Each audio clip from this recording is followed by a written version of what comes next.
There was a time where racing in ANW was a novelty idea. A time where it was actually a good idea. It ain't that anymore. Let's talk about why. So, racing in ANW was a concept that gave birth almost 10 years ago, actually. Surprisingly enough, as hard it is to believe, Team Ninja, the first season, is almost 10 years old. I'm fucking old. Okay, I'm 16, that's not that old. But still. No. So, Team Ninja Warriors Season 1. Season 1. Why did racing work here and not work recently? That's what we're going to be answering today. Team Ninja Warriors Season 1 had a couple of things that made it work. Anyway, first off, the obstacle design. It was actually pretty decent. It wasn't perfect in Season 1, but man, was it fine enough. Basically, the way the course worked, in Season 1 at least, was the first 4 obstacles would remain the same. The Sonic Swing, the Log Grip, Swing Jump, and the Dancing Stones. While the 5th obstacle would change every single episode. Some worked more than others. I think the Spin Cycle was really the only good 5th obstacle, for example. But the course was fast and fun. I think what made Team Ninja Warrior 1 and Team Ninja Warrior 2 and Ninja vs. Ninja work so well is because the course design was fast. You were intended to go fast in these obstacles, and it didn't take too much to actually go fast on these obstacles. So it goes, anyone of any skill level can go fast on this course. And that's why it worked so well. The female ninjas who attacked this course, not all of them were very experienced, but a lot of them could get some early starship. So, some examples include Barclay Stockett, Kirsty Platt, Anna Shoemaker, and Natalie Durant. All of them didn't have much success on the show, but did have a lot of success on Team Ninja. And after Team Ninja, they would blow up in the ninja world as well. But still. Second off, the teams were really recognizable. The teams were really memorable throughout this season, and off-top ninjas would end up competing in this sport. We had teams such as G-Force, Team Midoriyama, Lab Rats, the Ninja Buttons, and Stratisfaction, Storm Team Muraski, the Think Tank, Team Ronin, Team TNT, Party Time, and many, many more. Just in the first season alone, these teams had memorable names. They had plenty of memorable ninjas and well-known competitors to back them up. And some of them had some really fashionable rookies, such as NorCal Ninjas having Anna Shoemaker as a complete rookie who had never competed in anything ninja related beforehand, completely trailblazed the competition in Team Ninja Warrior 2. But Team Ninja Warrior 1, while yes an average season, it was a fun competition. It really allowed the idea of racing in ANW to explode. And same with the second season as well. The second season was still fun and amazing because of all these same things. The competition was mostly the same, with some brand new teams such as the Superhero Squad, and some of the old ones doing really well too, like Team Ronin and Storm Team Muraski. Team Ninja Warrior worked because of both the good obstacle design and the long list of competitors competing in this tournament. The courses got so much better in the second season too, where we got 2 big obstacles. The Ring of Fire, which was constantly a waist stopper, as it was such a tricky obstacle that people could get stuck or straight up fall shockingly on it. And then we had the Floating Tiles, a chaotic obstacle that often had bodies bumping each other upon crossing. It was so important to get to this obstacle first, and it led to some crazy wipeouts. The Floating Tires went from an obstacle that didn't work at all on the main show to an obstacle that was quite deadly on Team Ninja. Team Ninja Warrior would get one more season, rebranded as Ninja vs. Ninja in 2018. This was probably the best out of all the competitions because of the intense relay rule that was added. Basically speaking, two teams would go head-to-head, and the 3 members would race each other. If neither team ended with 3 points, they went to relays worth an extra point to decide who would end up moving on. This allowed for comebacks and allowed for the entire team to get involved. Well, this is the boost the show needed, and the show continued to be very competitive. I think Ninja vs. Ninja is probably the most memorable of all these seasons. There were so many intense races, many fun teams. The course design was top peak, with some crazy obstacles such as the crisscross swing toss, the parallel pipes, pipes and the zigzag climb. And plus, I honestly just really love the course design. I'm someone who loves just looking at pretty colors. I don't know, but the architecture of the Ninja vs. Ninja course was fun and appealing. I don't think the green aesthetic that really worked all that well for Team Ninja, but Ninja vs. Ninja, talking the color scheme a little bit, allowed the blacks to really shine out with some combinations of some blues and with a combination of lots of blues and whites. Honestly, the courses really did stick out too. No. Unfortunately, however, Team Ninja Warrior and Ninja vs. Ninja wasn't really all that successful of an endeavor. The competition itself was great, but did not make all that much money for the company themselves. They filmed it at a loss most of the time. This was because it didn't get all that many ratings on Esquire and later USA. That is probably because it didn't air on NBC. I don't know why this show didn't air on NBC. There was no reason why it couldn't. It aired during the off season most of the time. So, get on that, guys. Get on that. So, yeah, they should have done that. Because of this, Ninja Warrior decided to tap into another breed for their next spin-off. By the time ANW 10 came around, the ANW had recently lowered the age limit to 19 years old.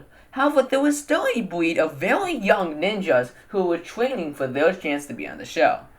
Ninja Warrior decided to tap into this demographic for their next spin-off, American Ninja Warrior Jr., a competition that allowed 9 to 14-year-olds to compete in special brackets and racing format courses, versus getting an early shot on the show on a very lower scale competition that played to their strengths. The first season of Ninja Junior wasn't perfect.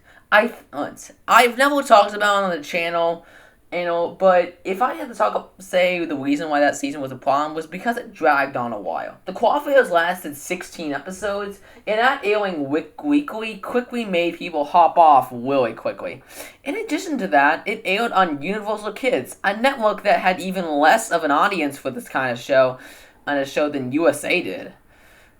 Regardless though, this series would still get 2 more seasons, and it would generally improve with all this time. I think what made Ninja Junior ultimately worse was the worst course design. It wasn't bad by any means, and the races were still very intense because the courses still kept that fast flair to them. However, especially with the second season, it felt like you couldn't speed through the courses as fast, which made some of the races feel kind of sluggish. I am talking about specifically the 5th obstacles for each age group. The 9-10-year-olds had the Flying Squirrel, which could be fast if you were efficient at it, but it felt sluggish. The Wingnuts were in the 11 and 12-year-old age group, which was also very sluggish, and it was a given too. You couldn't just blaze through this, you had to take it slow. And the Skyhooks were the same situation. That obstacle led the kids rushing it and falling very quickly. Even a kid falling on the fucking trampoline of the obstacle. I'm not joking. The 3rd season of Ninja Junior was definitely the best of all the seasons. Had a very nice color change that made it more appealing to the broad eye. Had some really nice obstacle changes that allowed the ninjas to really go fast, especially the 13 and 14-year-olds, and the competition itself was fierce. The season itself was not like a normal ANW season at the time, so the competition itself didn't feel like it dragged. It dragged for us because we covered it on the podcast, which took many, many months. But the show itself was actually really good and had plenty of highlights all throughout it. I think by this point they had finally hit their stride and knew how to run a show like this. The editing wasn't really perfect, in fact it was pretty lackluster, but hey, they were trying, and I support that sometimes. However, things would eventually turn another head in 2021. The 3rd season of Ninja Junior would go on Peacock, and unfortunately, that 3rd season of Ninja Warrior Jr. did not get all that popular on Peacock. It was slightly more popular than the first 2 seasons, but it still didn't really blow up like NBC was expecting. So, unfortunately, the show ended up getting cancelled, which really does suck too. Anyone who got on Ninja Junior was really lucky, because it was a show unlike no other. And unfortunately, if you weren't able to boom on it while it was popular, like yours truly, then you kind of missed out. If I'm being honest, while I was eligible for Ninja Junior, I wasn't really good enough to even compete in it. I wasn't even confident in myself competing in it. in it, but I didn't think I had the skill set for it. But unfortunately, despite how good Nish Jr. was, this lack of popularity would kind of be its doom. Again, it got canceled. Meanwhile, on the big show, the racing format didn't just die with Team Ninja.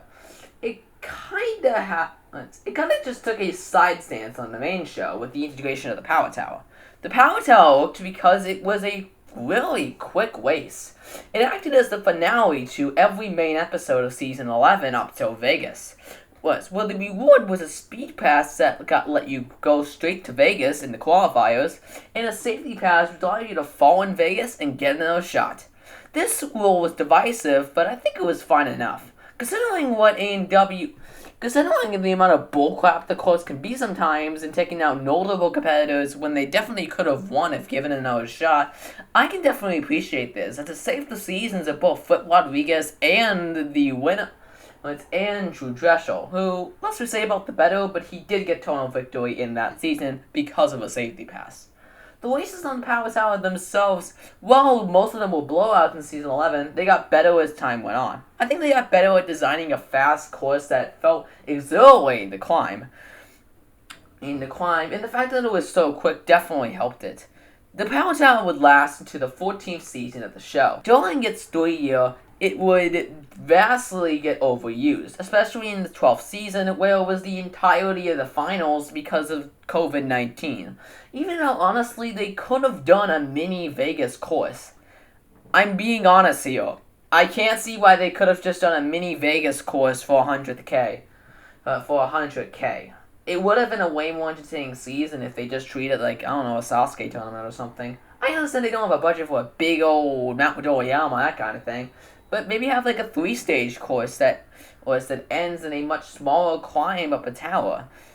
It's up a tower that's like stage 4.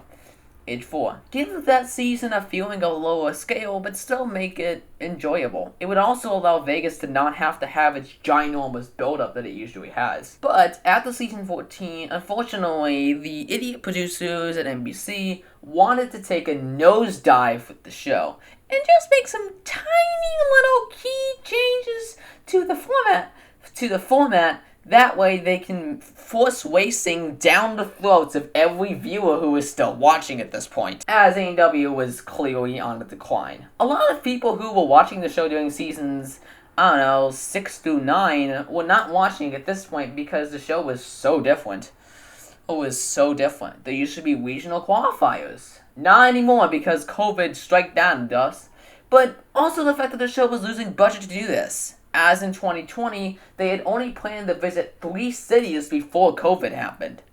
Yeah, a lot of people end up forgetting about this, but they only had 3 cities they were going to visit, not the usual 5 or 6. Second off, the show would just continue to feel less and less grand with every runner. It felt like the only competitors we were watching for were the old ones who were still competing at this point. And of course, the show was still the same, but it definitely took a nosedive in terms of popularity and in terms of course design. It felt like every obstacle had to be over the top, and because of that, it felt like every obstacle was too much, and it felt like the writing was on the wall for years. Honestly, even in season 11, it felt like they were forcing a lot of things. Like I said before, the obstacle design is a big one, as the good obstacles in that season were the returning ones, not the new ones. There were some good exceptions, but that's really about it. So, yeah, going into the 15th season of the show, the writing was on the wall and things were getting scary. I, along with my friends, were really excited for season 15. It was a big milestone season like season 10 was going to be. I had the feeling that we would go back to touring a couple of cities around and having our usual Vegas build-up. It was 2023, we could have easily have done that. But instead, the producers took another route. A really, really, really, really bad route. Now, it's because racing is apparently a good idea. Because racing exists, they wanted to integrate that into the real show. But instead of what they were doing with the Power Tower, they decided to regularly chop the show's format up and institute racing into it. What happened was a complete destruction of the entirety of what the show was known for. 4. If you're curious about how this actually affected the season, you can check out the podcast episodes talking about it. But this is going to be a quick overview to talk about why it didn't work. The city racing was incorporated into two different parts of the ANW competition. The city finals, or now semifinals, and stage 2 of the national finals. Let's talk about the qualifiers and the city finals version of their racing course, and talk about why it wasn't able to stack up to Ninja Junior and especially Team Ninja. The one-offs course and later the semifinals course was a side-by-side course, that was honestly not designed all that well. Here's why. One hypothetical word: slingshot. Yep, slingshot. This obstacle fucking sucked. In the semifinals, this obstacle tore through most races. So much so that literally only 2 races made it out of slingshot with a close finish. Only 2! Yeah, nice work, guys. Nice. And most races ended right here on slingshot, because it was a very sluggish obstacle. I am honestly in the camp of I didn't hate this obstacle. It was fine in Cincinnati and in Season 12 of the show, too. But putting it on a racing course was a huge mistake that I feel like the producers should have saw coming. This is not a speedy obstacle. You should be able to take this obstacle slow and make sure your ball placements are specific. Putting it on a racing format showed how trying to do this obstacle fast led to a lot of crappy fails. People would continue to fail on this obstacle left and right, ending many races short. And some races would even end before slingshot, because the obstacle design beforehand simply wasn't good. But let's talk about the obstacles that came before slingshot. There were a couple variations, but basically the main obstacles you would end up seeing are home run, basically not the quad step, a very small version of the quad steps that was relatively easy, swing forward or the flying shelf bread depending on what round you were in, beehive, or the wing nuts depending on what bracket you were in, hopscotch or sideways depending on what bracket you were in, slingshot, and and the ending rope climb up a wall. You notice something that's missing here? Balance obstacles. Balance obstacles were often the best part of the Team Ninja courses. Ninja Warrior Jr. didn't really have them. The first season had the floating tiles, which were a straight line. That's what, guys.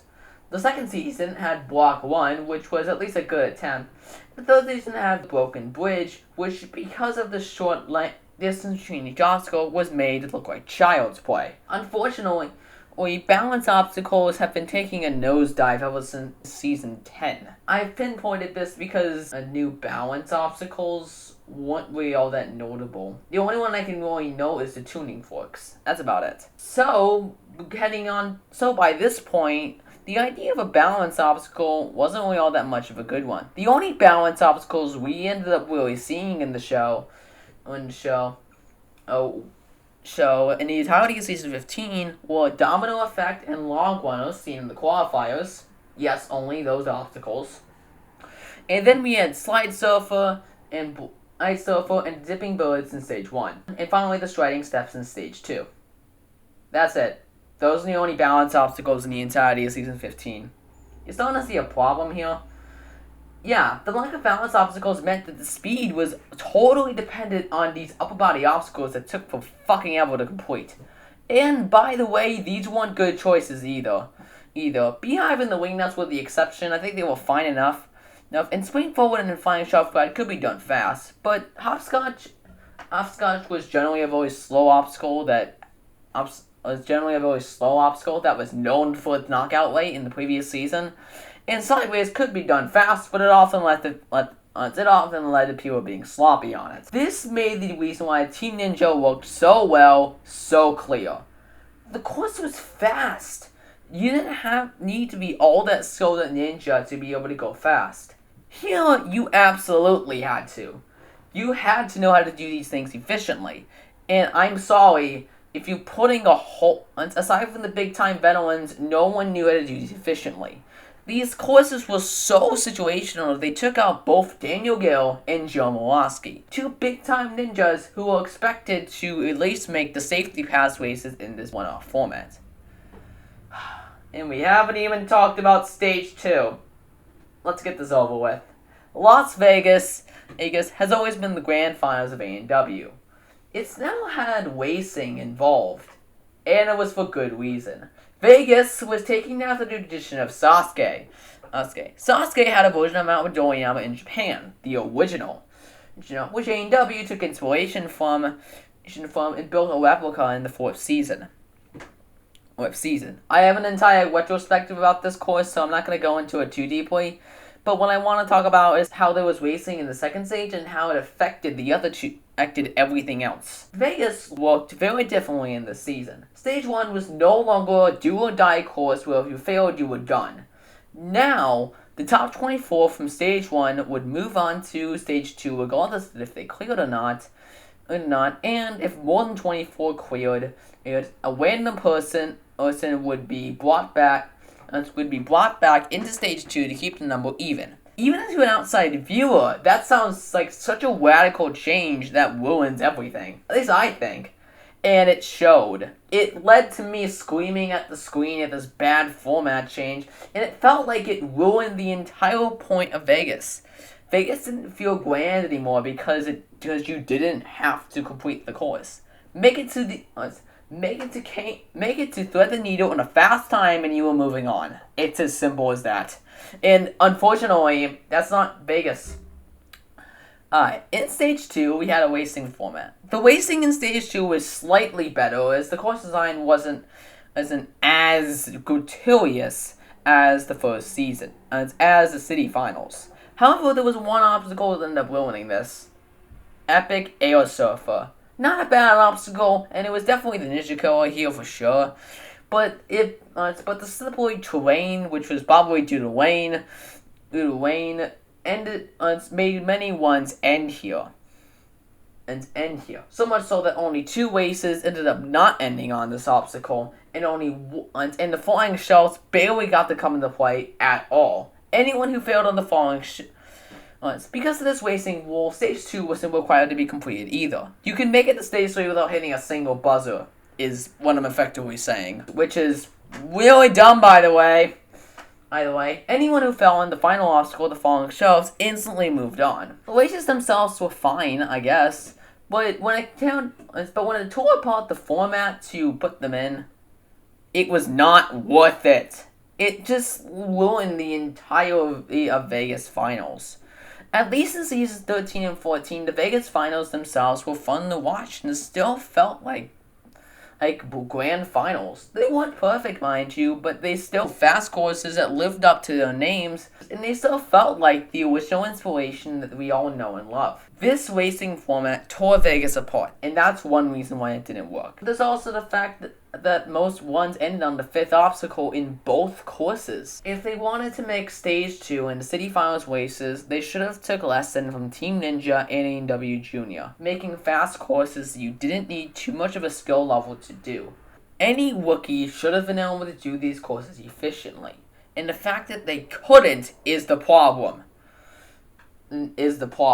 These races could have been so much closer if these courses were just toned down a bit. So, you would think that with all these bad changes that the next season would not be the same thing. Yeah, they didn't prepare for that. Season 16 is going to be the exact same format with very minimal obstacle changes and nothing different about it. I have an entire different video idea that I really want to talk about for Season 16 because I am not excited for this season. I want it to be done and over with. I would be excited if the next season of ANW was already filmed, if it was filmed like the older seasons. Honestly, by the time this thing comes out, no one's going to care about it. And by the time it does come out, I'm not going to be excited for it. I might watch it out of obligation. We might cover it on the channel out of obligation. But honestly, I'm not excited to actually see it. And that will likely be the next solo discussion video. But this video has gone on a little long for its own good. So, yeah, that's why the wasting in ANW doesn't work now. It's a classic example of a show taking a nosedive because of itself trying to be too ambitious. It took one idea that was fine enough and let it become their entire vision, and the show went down with it. And while I really do hope the show is able to keep on going for another season, I feel like this ship is sinking and it's gonna go down after 2024. That's my diagnosis. That's how Wasting tore apart ANW, and that's it for me. The next video, I honestly don't know. Don't know. I want I want to talk more about ANW 16 and why I'm not excited for it, so I can actually diagnose the problem here. But honestly, that's the only solo discussion video I've got for you guys. We got a couple. The Stage 5 Ninja Wars is coming. The Stage 2 retrospective, I'll hopefully get around to soon. And, yeah. I hope to see you guys in the next video. I don't really have any other way to end this, though.